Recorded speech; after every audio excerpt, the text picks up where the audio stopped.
Emil Guillermo. Emil Amok to you. How are you?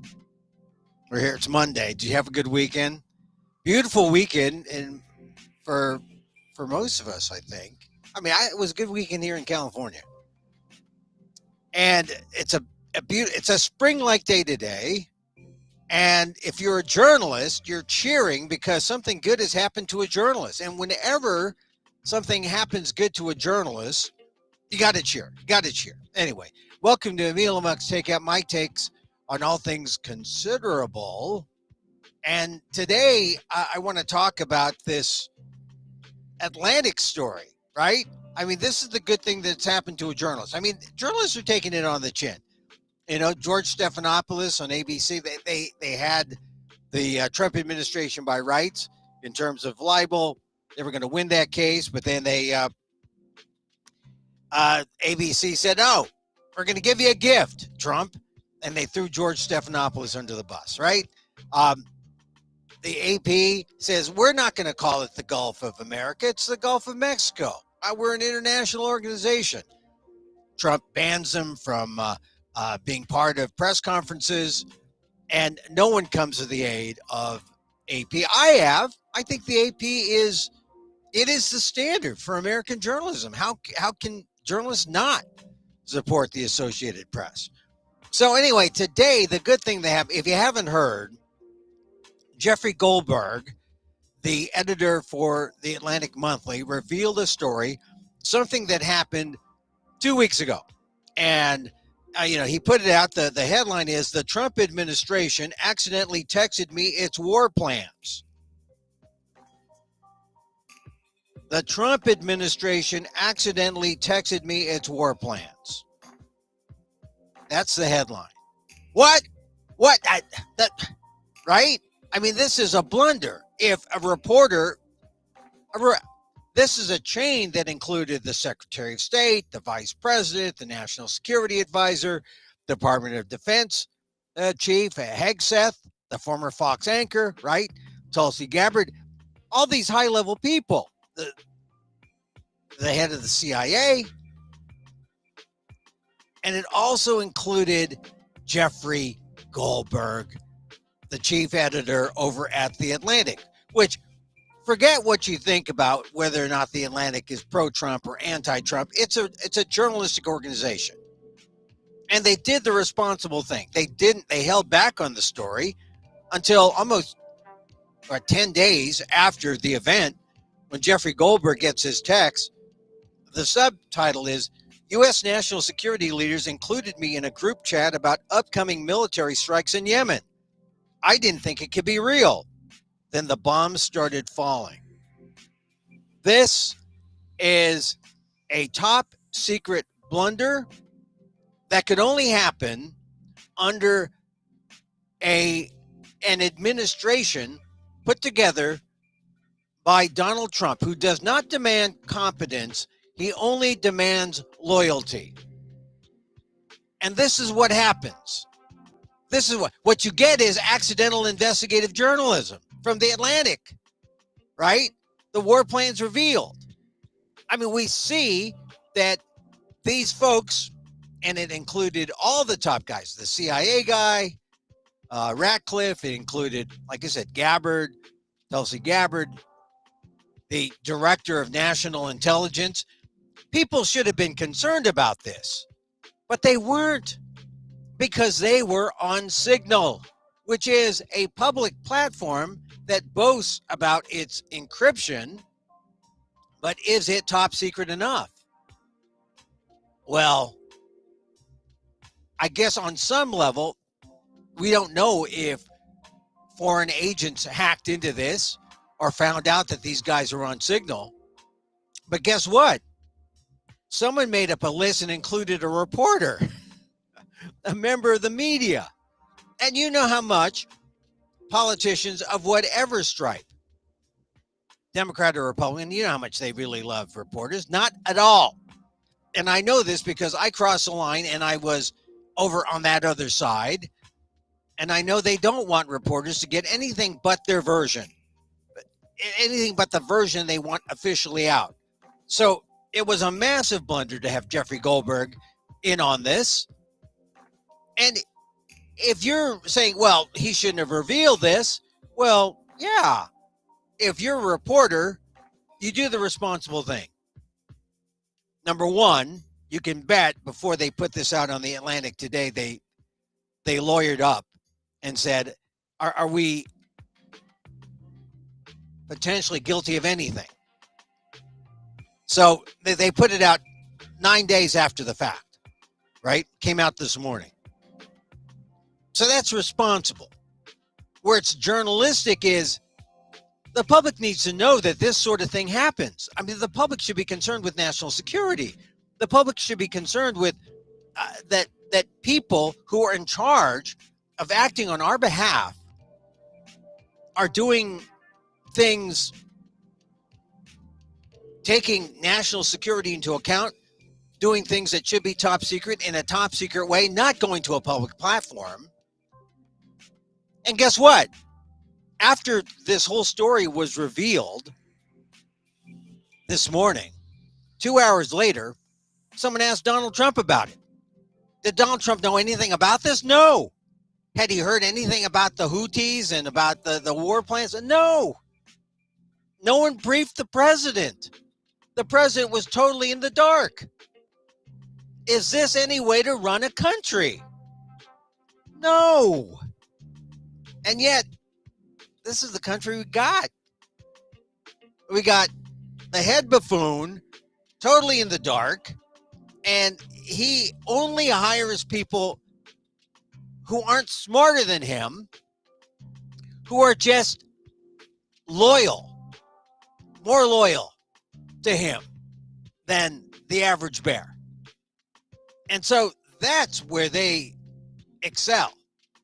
Do they excel in competence? Do they excel in knowledge about anything they're doing in terms of national security, intelligence, in terms of, military intelligence, State Department stuff? No. This is the government we got. It's definitely discount cut rate, and it's going to be the hallmark of the Trump administration. And thank goodness they made a mistake and put this out, and it fell into the hands of a journalist who knew what to do. I call it accidental investigative journalism, or I guess you can call it inadvertent investigative journalism. Suddenly you are thrust into being a fly in the wall, and you see all this stuff. You're privy to all this stuff because they've included your name on the list. I wish they'd have included Emil Amok, because I would have been interested in this. What? You're going to bomb Yemen? You're going to bomb the Houthis? What's going on here? And, fortunately, it went to the top editor at The Atlantic. He put it out this morning. And like I said, if you haven't seen it, it's pretty incredible. He says, it starts out, the world, let's see, I'll read it because I think it's important. I think it's important that if you don't have access to it, Google it. They released it at 9:06 this morning, 12:06 p.m. Eastern Time. The world found out shortly before 2 p.m. Eastern Time, March 15th, that the United States was bombing Houthi targets across Yemen. I, however, knew 2 hours before the first bombs exploded that the attack might be coming. The reason I knew this is that Pete Hegseth, the Secretary of Defense, had texted me the war plan at 11:44 a.m. The plan included precise information about weapons packages, targets, and timing. This is going to require some explaining. Oh, no kidding. This is the beginning of the story. All right, now I have to go to the story. Technically begins shortly after Hamas, let's say, after the Hamas invasion of southern Israel in October 2023. The Houthis, an Iran-backed terrorist organization whose motto is God is great, death to America, death to Israel, curse on the Jews, victory to Islam, soon launch attacks on Israel and on international shipping, creating havoc for global trade. Throughout 2024, the Biden administration was ineffective in countering these Houthi attacks. The incoming Trump administration promised a tougher response. This is where Pete Hegseth and I come in.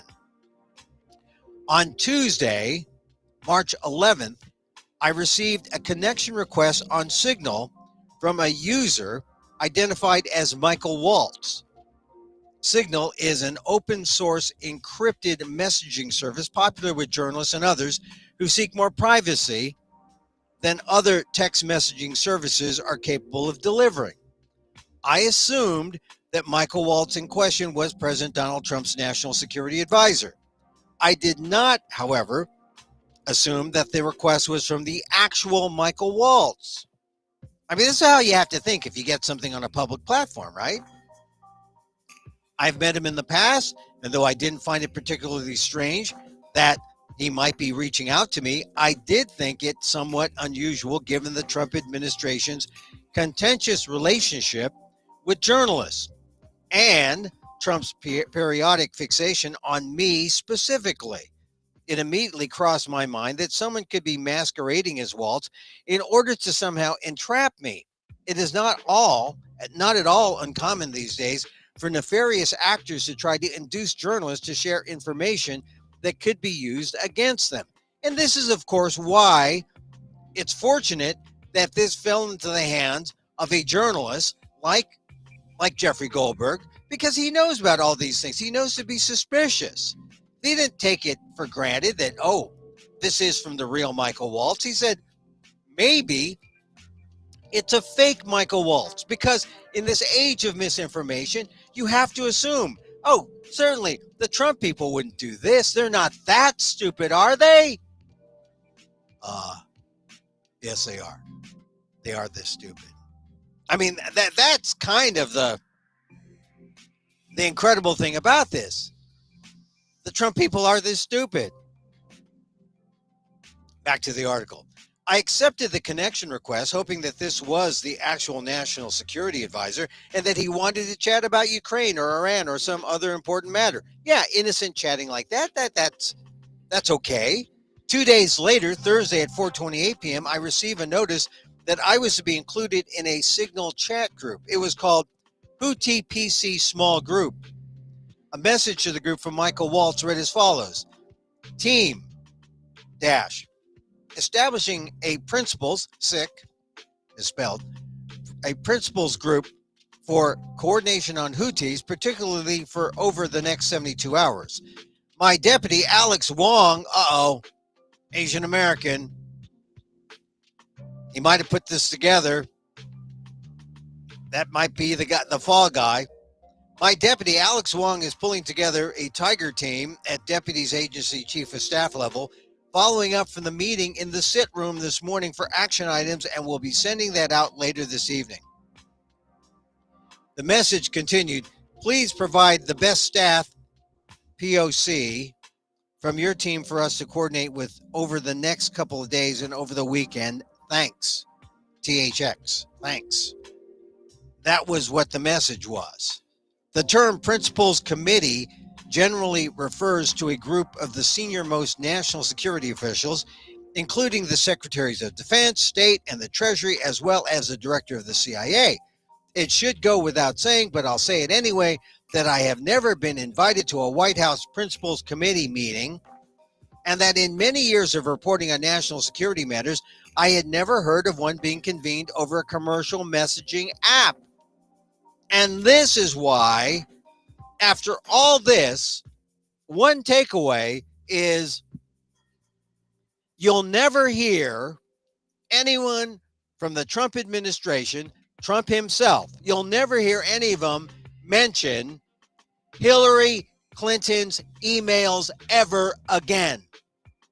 Never, after this fiasco, never again will you hear Trump mention Hillary Clinton's emails. Because now anyone can say, hey, President Trump, what about the Houthis and the secret war plan that wasn't very secret? So Goldberg realizes this. Let's go back to his article. He says 1 minute later, a person identified only as MAR, the Secretary of State is Marco Antonio Rubio, wrote, Mike Needham for state, apparently designating the current counselor of the State Department as his representative. At that same moment, a Signal user identified as J.D. Vance wrote, Andy Baker for VP. 1 minute after that, TG, presumably Tulsi Gabbard, the Director of National Intelligence, or someone masquerading as her, wrote, Joe Kent for DNI. So, one by one, they all come on with their proxies, and Jeffrey Goldberg realizes that the principals had apparently assembled all of the people there who should be there and their seconds. In all, 18 individuals were listed as members of this group, including various national security officials, Steve Witkoff, President Trump's Middle East and Ukraine negotiator, who's pretty much giving up the store to Vladimir Putin, by the way, Susie Wiles, the chief of staff, and someone identified only as SM, which I took to stand for Stephen Miller. I appeared on my own screen only as JG, so they didn't say, oh, Jeffrey Goldberg, the Atlantic guy. They saw JG, which could have been, those are my mom's initials. Could have been my mom. And that was the end of the Thursday text chain. And after receiving the Waltz text related to the Houthi PC small group, I consulted a number of colleagues. He goes on, Jeffrey Goldberg, about what's going on here. But then the next day, things got even stranger. 8:05 a.m. on Friday, March 14th, Michael Waltz texted the group, team, you should have a statement of conclusions with taskings per the president's guidance this morning in your high side inboxes. High side in government parlance refers to classified computer and communication system. All right, so I'm going forward. People are identifying their Jeffrey Goldberg is included in all this. He sees the text chain. Then there's a Hegseth message that goes on to state, someone says about this whole thing, oh, it's Vice President Vance. Oh, Vice President Vance. So I'm trying to follow this. I understand your concerns and fully support you raising with POTUS important considerations, most of which are tough to know how they play out. I think messaging is going to be tough no matter what. So they're talking about how are we going to sell this to the American people, right? It's a message from Hegseth. Hegseth goes on to state, waiting a few weeks or a month does not fundamentally change the calculus. Two, immediate risk on waiting. This leaks and we look indecisive. Two, Israel takes an action first, or Gaza ceasefire falls apart and we don't get to start this on our own terms. We can manage both. So here's Hegseth being pretty bullish while raising some questions about this military strike. So the back and forth is on. Goldberg witnesses all this. The account identified as J.D. Vance addressed a message at 8:45 to @Pete Hegseth. Quote, if you think we should do it, let's go. I just hate bailing Europe out again. The administration has argued that Americans, European allies benefit economically from the U.S. Navy's protection of international shipping lanes. So the user identified as Hegseth responded 3 minutes later, VP, I fully share your loathing of European freeloading. This is Hegseth talking about allies. It's pathetic, but Mike is correct. We are the only ones on the planet on our side of the ledger who can do this. Nobody even close. Question is timing. I feel now is as good as a time as any, given POTUS directive to reopen shipping lanes. I think we should go, but POTUS still retains 24 hours of decision space. So all of this goes on, and you see the exchange on Signal, which kind of gives you a sense of what being a fly in the wall. on these matters that involve a military strike. What is it like? What is it? Jeffrey Goldberg had questions about whether or not it was real. He says, after reading this chain, I recognize that this conversation possessed a high degree of verisimilitude. That means, yeah, it's real. The text in their word choice and argument sounded as if they were written by the people who purportedly sent them or by a particularly adept AI text generator. You got to worry about that now. I was still concerned that this could be a disinformation operation or a simulation of some sort. Another concern about the kind of world we're in, the kind of information world we're in.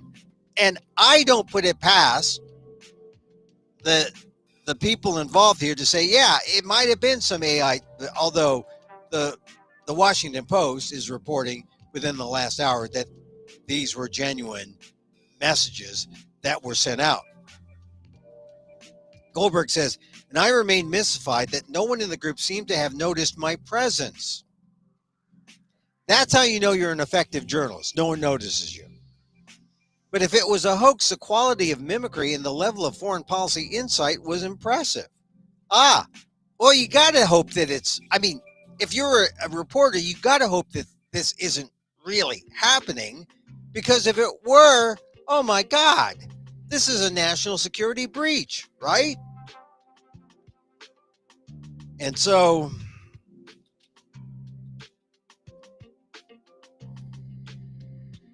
at one point, the only person to reply to the update from Hegseth, who pretty much says, yeah, it's a go. He says, what I will say in order to illustrate the shocking recklessness of this. Oh, this is written by Goldberg. He says, the shocking recklessness of this signal conversation is that the Hegseth post contained operational details of forthcoming strikes on Yemen, including information about targets, weapons the U.S. would be deploying, and attack sequencing. Now, this is where you can blame a flunky for Hegseth or blame a flunky for Waltz for putting Goldberg's name on the list. But the amount of what should be top secret information is put there by Hegseth himself. And Goldberg says the only person to reply to the update from Hegseth was a person identified as the vice president. Quote, I will say a prayer for victory, Vance wrote. Two other users subsequently added prayer emoji. Prayer emoji. This is how they communicate in the highest levels on what should be a top secret document, top secret exchange. In fact, it was all public and a reporter was viewing it.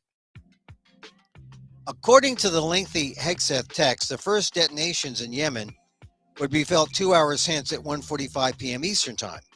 So I waited in my car in a supermarket parking lot. If this signal chat was real, I reasoned Houthi targets would soon be bombed. At about 1:55, I checked X and searched Yemen. Explosions were then being heard across Sana'a, the capital city. I went back to the signal channel. At 1:48, Michael Waltz had provided the group an update. Again, I won't quote from this text, except to note that he described the operation as an amazing job. Now, this again, showing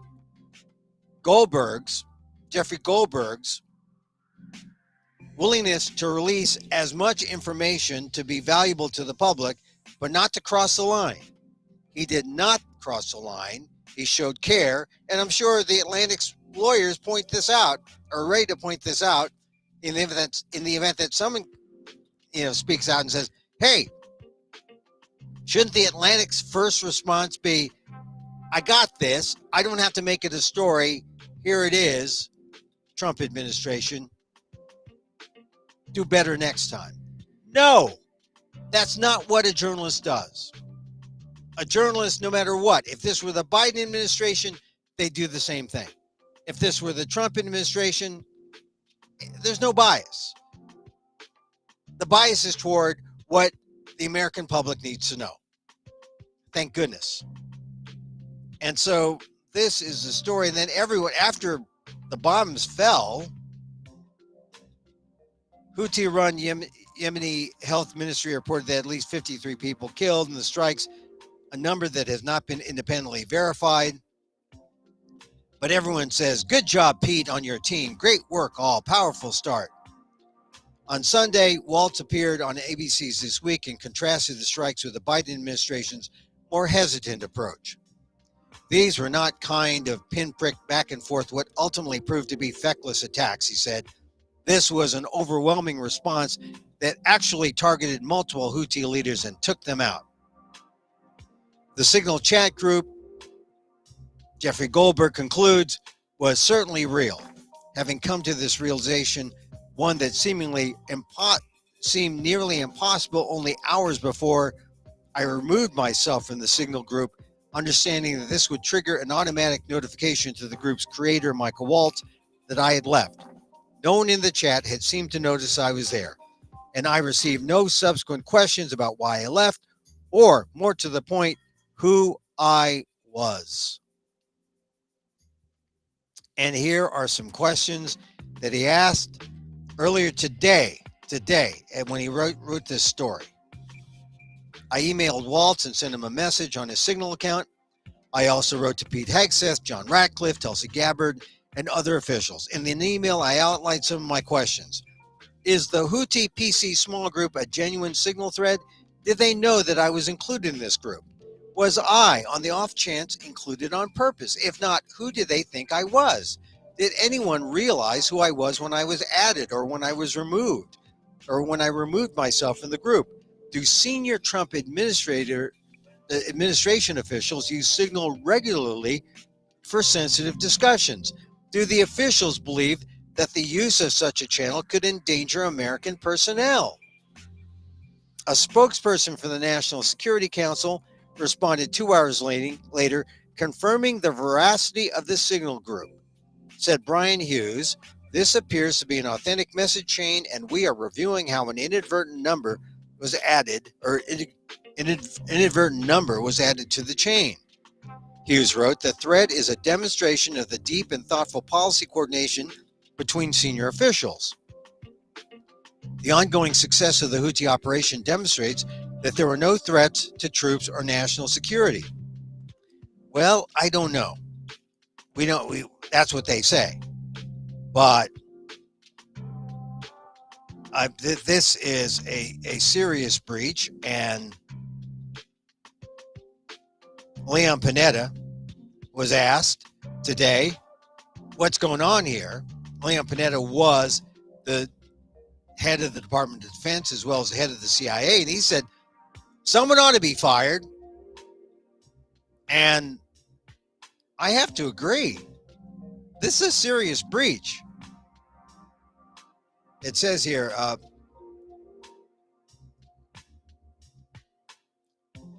Goldberg writes, Waltz set some of the messages in the Signal group to disappear after 1 week and some after 4. That raises questions about whether the officials may have violated federal records law.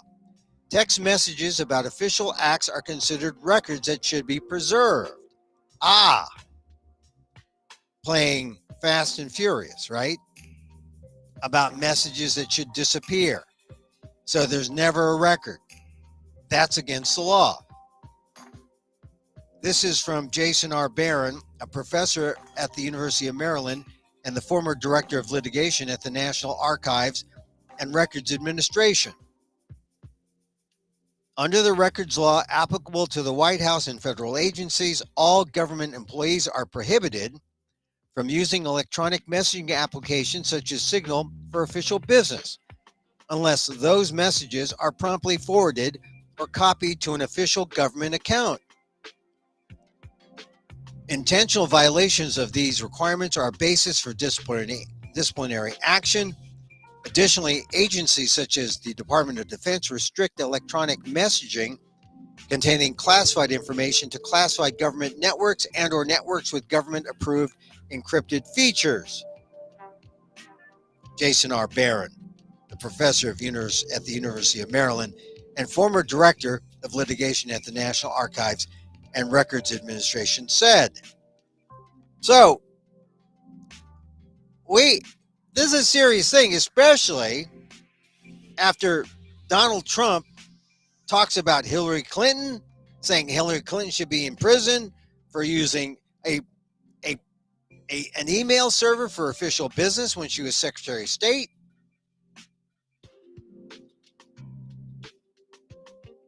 I mean, this is a serious thing. We had Leon Panetta today saying someone should be fired. You're going to start seeing reaction throughout as the story spreads through today, tonight. You'll see how it plays out tomorrow. The Washington Post did their story verifying that, yeah, this is real. And we have accidental investigative journalism, which we must thank the Atlantic that they were on this chain and they knew what to do with it. They knew to tell the United States, the public, ordinary Americans, what kind of government we have. Now, if Doge was supposed to cut government efficiency, it's not supposed to eliminate common sense. I mean, in fact, Trump likes to use the term common sense. In fact, maybe Doge is firing the wrong people, right? Like trying to cut, people on the basis of efficiency. But when the people, among the people they get rid of are the inspectors general who really know agencies and know where the efficiencies are. Let's just get rid of them and just as willy-nilly, on a whim, just cut who we want and make mistakes. I mean, we've seen mistakes happen on the part of Doge, on the part of our government. But within these first 100 days, I think this has got to rank as among the real doozies. I mean, it shows you where we are. This is just one thing today. There are many more things today. Like the government arguing about immigration, arguing about the use of the Alien Enemies Act, arguing about, you name it. They're litigating. And good people are capitulating to the government because they want to be on the right side. But this war plans episode shows you the level of incompetence, the level of breach that puts us in a national security risk. Okay, so pay attention. Pay attention. This is what's going on. Pay attention. It's real. And I think the lesson, when they say elections have consequences, these are among the consequences. You get a situation like this where people hold these secret meetings on chat that is not secure, and we see how decisions are made, and it should concern you. It should concern all Americans, because our allies out there by this breach must be alarmed. Oh, and our enemies like Russia, China, they are laughing. They are laughing at America. All right. I read most of that article because some of you may be behind a paywall, may not get it, may hear just the headlines, but hats off, tip of the cap to Jeffrey Goldberg, the editor-in-chief of The Atlantic. An investigative story falls in your lap. He showed skepticism. Could this be true? Could this really be happening? Yes, unfortunately. That's why it was a great thing that he put it out there.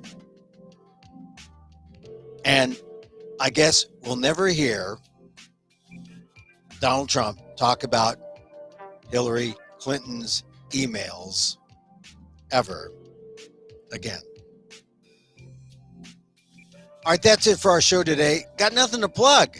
I mean, I did the AAJA thing in San Francisco. I'll tell you where you might, if you want to get see a clip, buy a clip of me telling that 12-minute story.